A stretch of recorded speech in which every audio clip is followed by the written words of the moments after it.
Channel crazy thoughts with Shashi. చాలా రోజుల తర్వాత మినీ వ్లాగ్ చేస్తున్నాను. ఈరోజు 13th డిసెంబర్ సాటర్డే అండి. హిందూపూర్ నుండి హైదరాబాద్కి వెళ్తున్నాను. నాకు అక్టోబర్ 30th ఆపరేషన్ అయింది.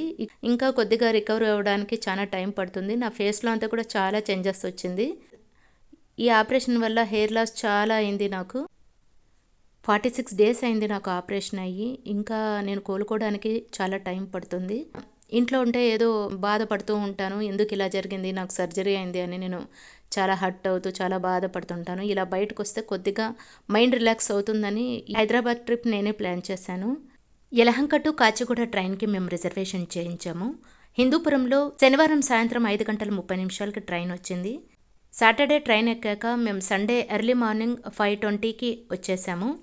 మా అమ్మాయికి మ్యారేజ్ అయ్యిండేది హైదరాబాద్లోనేనండి. మా అల్లుడు ఇప్పుడు రైల్వే స్టేషన్లో వచ్చారు. మా అమ్మాయి బీఎస్సీ బయోటెక్నాలజీ చదువుతోంది. ఎగ్జామ్స్ కోసం తను హిందూపూర్కి వచ్చింది. ఎగ్జామ్స్ అన్నీ అయిపోయాయి. మళ్ళీ ప్రాక్టికల్స్ ఎగ్జామ్స్ ఇంకా డేట్ ఇవ్వలేదు. తన బర్త్డే 16th ఉంది. అందుకోసం హైదరాబాద్లోనే బర్త్డే సెలబ్రేషన్స్ చేసుకుందాము, అలాగే నాకు కూడా మైండ్ రిలాక్స్గా ఉంటుంది అని నేను హైదరాబాద్కి వెళ్తున్నాను. 3-4 days అక్కడ ఉండి వద్దామని ఇలా ప్లాన్ చేశాను. కాచిగూడ రైల్వే స్టేషన్ అంతా డీటెయిల్గా చూపిద్దామని అనుకున్నాను, కానీ కార్ పార్కింగ్ దొరకలేదు. మా అల్లుడు వెయిట్ చేస్తున్నాడు త్వరగా రమ్మని.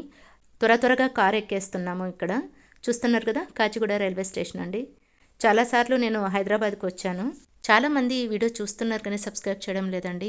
దయచేసి ప్లీజ్ లైక్ చేయండి, అలాగే షేర్ చేయండి. నాకు వీలైనంత వరకు నేను వీడియోస్ చేయడానికి నేను ప్రయత్నిస్తున్నాను. అమౌంట్ వస్తుందా రాదా అన్నది కాదు, ఇది 5 years ఛానల్.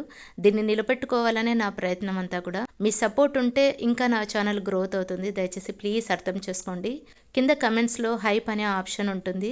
మీరు హైప్ చేసి ఈ వీడియోకి తగిన పాయింట్స్ ఇవ్వగలరని కోరుకుంటున్నాను. ఈ వీక్ అంతా కూడా హైదరాబాద్ వీడియోస్ వస్తుంటాయి. తప్పకుండా ఆ వీడియోస్ అన్నీ కూడా చూస్తుండండి. కొన్ని ప్లేసెస్ నేను వెళ్ళి కొత్తవి నేను మీకు వీడియోలో చూపిద్దాం అనుకుంటున్నాను. దయచేసి ఈ వీడియో అందరికీ షేర్ చేయగలరు. అలాగే ఇప్పుడు వచ్చే ప్రతి వీడియో కూడా మీరు చూస్తారని కోరుకుంటున్నాను. 10Kకి దగ్గరలో ఉన్నాను. దయచేసి మీ సపోర్ట్ కావాలి ప్లీజ్. కాచిగూడ రైల్వే స్టేషన్ నుండి ఇక ఇంటికి బయలుదేరుతున్నాము. మా వాళ్ళు ఉప్పల్లో జోడిమెట్లలో డాక్టర్స్ కాలనీలో ఉంటారు. తెల్లవారుజామున ట్రాఫిక్ తక్కువ ఉంటుంది కాబట్టి 40 minutesలో మేము ఇంటికి చేరుకున్నాము. మన హిందూపురంలో కన్నా ఎక్కువగా ఉంది చలి ఇక్కడ. ట్రైన్లో సరిగా నిద్ర లేదు, నాకు చాలా అలసిపోయాను. ఈ వీడియోలో 2 vlogs ఉన్నాయి. టూర్ గురించి అలాగే కుకింగ్ వ్లాగ్ కూడా ఉంది. తప్పకుండా ఈ వీడియో చివరి వరకు చూడగలరు.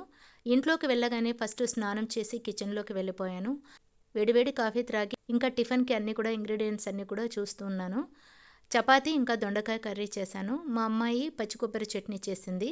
ఈ వ్లాగ్లో కుకింగ్ వ్లాగ్ చేస్తానని నేను అస్సలు అనుకోలేదు. అనుకోకుండా ఈ వ్లాగ్లో దొండకాయ కర్రీ కూడా వచ్చేసింది. ఫస్ట్ నేను దొండకాయ ఫ్రై చేద్దామని డిసైడ్ అయ్యాను వీడియో కోసం. దానికోసం టిఫిన్ చేస్తున్నాం కదా, ఎలాగో వీడియో తీద్దామని ఈ వీడియో తీశాను. దానికోసం దొండకాయను ఫ్రై చేస్తున్నా. ఫ్రై చేశాక మా అమ్మాయి అనేది పచ్చి కొబ్బరి మసాలా వేసి చేస్తాం కదా, అది చేద్దామనింది. అంతే, మళ్ళీ దానికోసం పచ్చి కొబ్బరి, ఒక 4 లవంగాలు, కొంచెం చెక్క, ఇంకా కొత్తిమీర అన్నీ కలిసి మిక్సీలో వేసి పేస్ట్ చేసేసాను. తర్వాత ఒక బాణెల్లో కాస్త ఆయిల్ వేసి ఆవాలు జీలకర్ర వేసి కాస్త వేగాక దొండకాయను బాగా ఫ్రై చేస్తున్నాను. కాస్త పసుపు వేసి మగ్గించి మరొక గిన్నెలోకి ఈ దొండకాయలన్నింటినీ తీసుకోవాలి. సరిగ్గా ఇక్కడే మా డెసిషన్ దొండకాయ ఫ్రై నుండి దొండకాయ మసాలా కర్రీగా మారింది. మామూలుగా మసాలా కర్రీకి దొండకాయలను ఫ్రై చేయము. వేయించిన దొండకాయ ముక్కల్ని మరొక గిన్నెలో తీసుకున్నాను.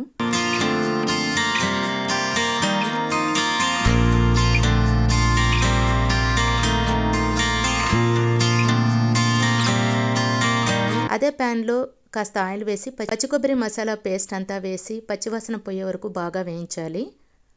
తర్వాత అల్లం వెల్లుల్లి పేస్ట్, తర్వాత కారం, ధనియా పౌడర్ వేసి బాగా వేయించాలి.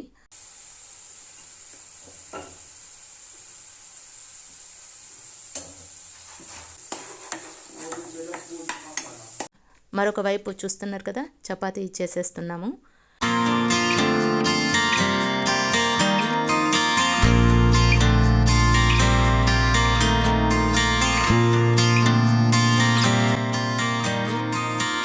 ఇప్పుడు మసాలా బాగా వేగాక వేయించిన దొండకాయలను ఈ మసాలాలో వేసి వేయించాలి. అందులో కాస్త సాల్ట్ వేసి ఇంకా సరిపడినంత వాటర్ వేసి దొండకాయలు బాగా ఉడికే వరకు స్టవ్ సిమ్లో పెట్టి మగ్గించాలి. మామూలుగా దొండకాయ మసాలా చేసేటప్పుడు దొండకాయలను వేయించాల్సిన పని లేదు. మసాలా వేగాక డైరెక్ట్గా కట్ చేసిన దొండకాయలను వేసేయవచ్చు. ఇక్కడ మా స్క్రిప్ట్ అంతా తారుమారైంది. నిన్నటి వీడియోలో నుంచి నేను అన్ని ప్రోడక్ట్స్ కూడా నేను ట్యాగ్ చేశాను. ప్రతి వీడియో కింద వ్యూస్ కింద మీరు ఇక్కడ చూడవచ్చు. మీకు ఏమైనా ప్రోడక్ట్స్ కావాలంటే కింద ట్యాగ్ చేశాను. క్లిక్ చేసి మీరు ఆన్లైన్లో కూడా షాపింగ్ చేయవచ్చు. మీకు కావాల్సిన వస్తువులు ఏవైనా ఉంటే మీరు ఆన్లైన్లో కూడా ఇక్కడ క్లిక్ చేసి షాపింగ్ చేయవచ్చు. మరొక మంచి వీడియోతో మీ ముందు మళ్ళీ కలుస్తాను. ఈ వీడియో కనుక మీకు నచ్చినట్లయితే please like, share and do subscribe. Thanks for watching.